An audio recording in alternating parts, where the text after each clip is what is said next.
সীমান্ত এলাকায় কর্তব্যরত বিএসএফ জওয়ানের রহস্যজনক গুলির আঘাতে আহত বিএসএফ জওয়ান। উক্ত চাঞ্চল্যকর ঘটনায় গোটা উত্তর জেলা জুড়ে অজানা আতঙ্ক বিরাজ করছে।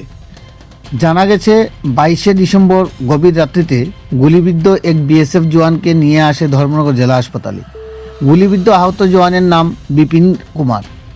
জানা যায় তিনি বর্তমানে কদমতলা থানার অন্তর্গত ইয়াকুবনগর সীমান্ত বিউপিতে কর্মরত রয়েছেন।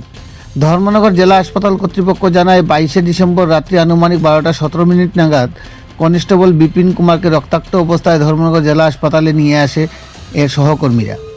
চিকিৎসকেরা জানিয়েছেন তার বাম কাঁধের নিচের অংশে গুলির আঘাত রয়েছে।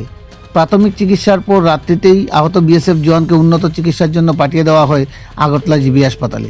তবে সীমান্ত এলাকায় গভীর রাত্রিতে বিএসএফ জওয়ান গুলিবিদ্ধ হওয়ার আসল কারণ এখনও স্পষ্টভাবে জানা যায়নি। সীমান্ত এলাকায় কর্তব্যরত অবস্থায় কীভাবে এই ঘটনা ঘটল তা নিয়ে ধোঁয়াশা সৃষ্টি হয়েছে। গুলিবিদ্ধ হওয়ার পরিকল্পিত ঘটনা এই নিয়ে খতিয়ে দেখছে কদমতলা থানার পুলিশ। তবে ঘটনার পরপরই ধর্মনগর জেলা হাসপাতালে পৌঁছান 97 নং ব্যাটালিয়ন বিএসএফের কমান্ডিং অফিসার সহ বেশ কয়েকজন বিএসএফ আধিকারিক। তবে সংবাদ সংগ্রহ পর্যন্ত আসল ঘটনা নিয়ে বিস্তারিত তথ্য জানাতে মুখ খুলেনি বিএসএফ আধিকারিকেরা। জানা গেছে পুলিশি তদন্ত কার্য সম্পন্ন হলেই আসল রহস্য উন্মোচন করা সম্ভব হবে।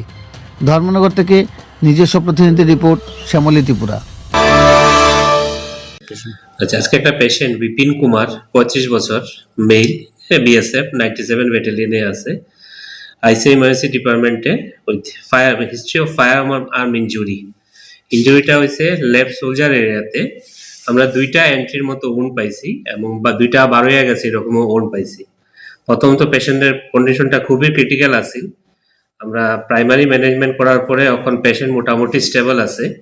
সিটি স্ক্যান করতে পাঠাইছি, সিটি স্ক্যান করিয়া এর বাকি ম্যানেজমেন্ট করার লাগে আমরা আগরতলা পাঠাই। আর আপাতত মোটামুটি স্টেবল আছে পেশেন্ট। স্যার হোলটা কি ফায়ারিং এ গুলির?